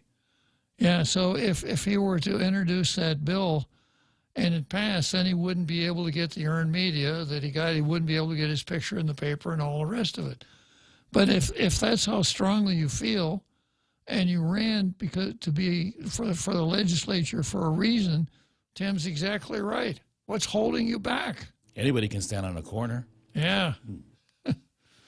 Okay, let's hear what another Joe's got to say about this. Go ahead, another Joe. So, I called about the colonies, but you want me to comment on it? Yeah, I'll comment on the protest against Doug Moylan. First of all, I kind of take offense, and I'm not going to speak for all women, but I'm pretty sure that the women in the pro-life, anti-abortion movements don't agree. I think they agree with Doug Moylan. They want the injunction dissolved on Public Law 20-134, and then there could possibly be amendments to that law depending on what a referendum of the people of Guam having a referendum deciding what sort of amendment do they want added to this law to clarify, right? But we're going to have agreements, disagreements. But the point of the matter is that I do believe that both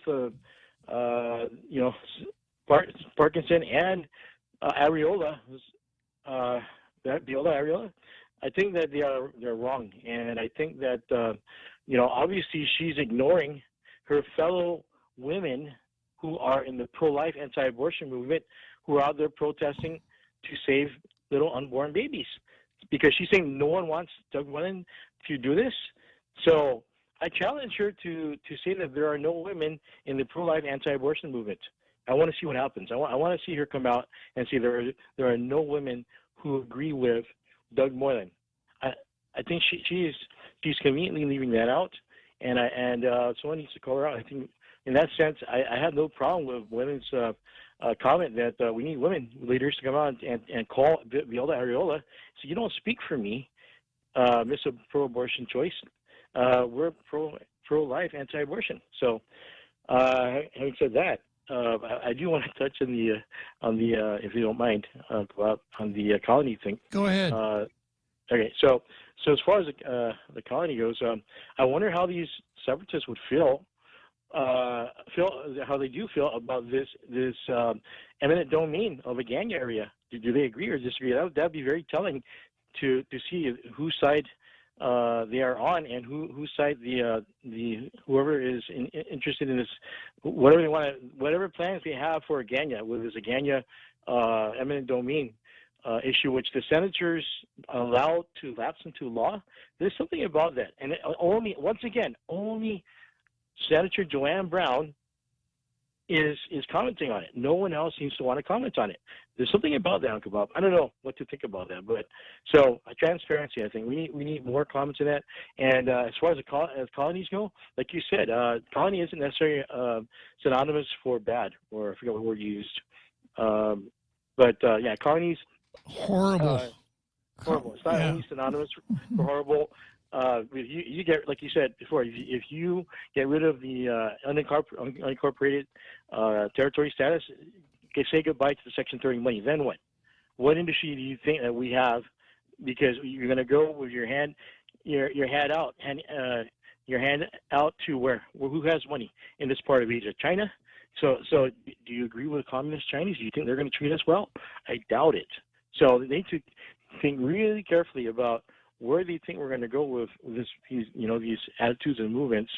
They have a right to say these things, but they're wrong. And our elders did not agree with them. That's why they voted the way they had. And as a matter of fact, just to wrap it up a little bit real quick, Bob, I'm not sure, but I think the Amish and the Mennonites, I think they are officially colonies. And these little religious groups, I think they're officially colonies. It's not exactly the same thing, but they have their groups and they have their areas and such. Anyway, Bob, thanks for your time, and I'll keep listening. Okay, another Joe. Always a pleasure to have you on the show. So we're getting down close to the end here today. My next item on the card is DeSantis versus Disney. But I'm not going to be able to get very far into it. What do you got, about a minute left, Jose? 30 seconds before the whole fanfare starts. All right. So I'll just have to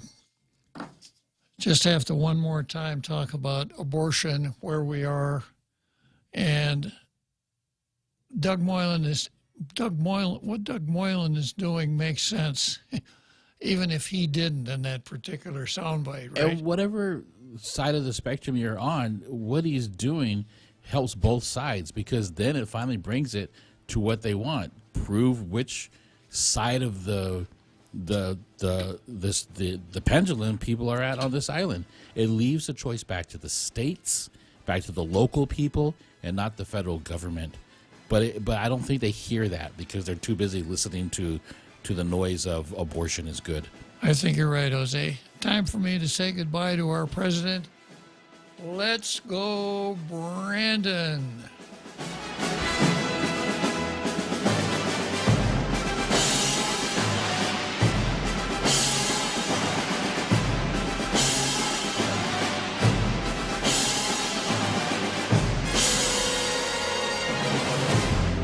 The Point is KUSG, Hagåtña, Guam, 93.3 FM and 104.3 HD3. The Chiefs reign supreme. I'm Laura Cantor, Fox News. The Kansas City Chiefs winning Super Bowl 57 Sunday in thrilling fashion. Harrison Butker kicking the 27-yard game-winning field goal with just 8 seconds left to play. For the lead.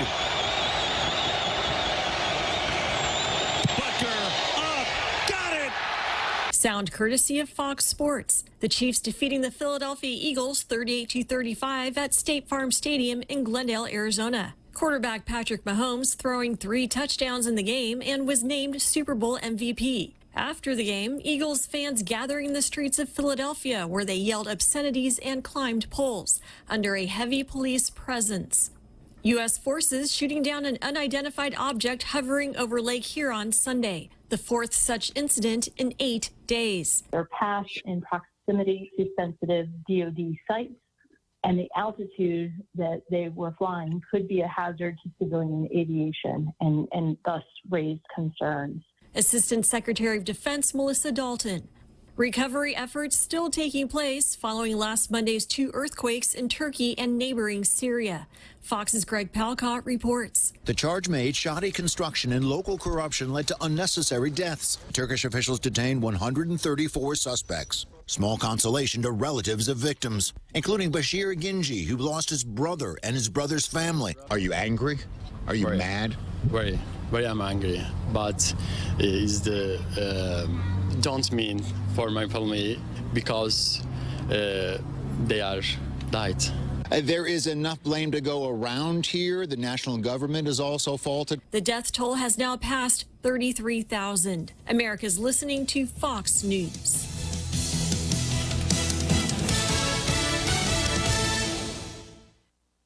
It all started with the brutal murder of a young married couple. Now, more than 40 years after the couple was found, investigators and forensic genealogists are cracking the case wide open to uncover a stunning second mystery.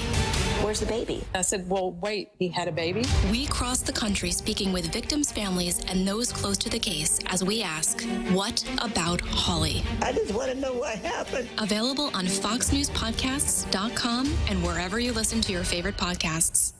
Get all of your favorite Fox News podcasts commercial-free on Apple Podcasts with Fox News Podcasts Plus. From Dana Perino, Kennedy, Ben Domenech, The Duffys, and many more. Subscribe now by going to FoxNewsPodcasts.com. The Fox News Rundown, a contrast of perspectives you won't hear anywhere else. Your daily dose of news twice a day, featuring insight from top newsmakers, reporters, and Fox News contributors. Listen and subscribe now by going to foxnewspodcasts.com. 2 years ago, Texas was hit with an unusually cold storm. Fox's Jessica Rosenthal has more on what's taken place since that time. Earlier this month, an ice storm left tens of thousands of people, mostly in Austin, without power, some for days. But the outages were mostly caused by downed trees and downed lines, not systemic problems with the state's grid, which was the problem 2 years ago. More than 200 people were killed when temperatures plummeted into the single digits, and power was out for millions, in some cases for days. Investigations revealed the problem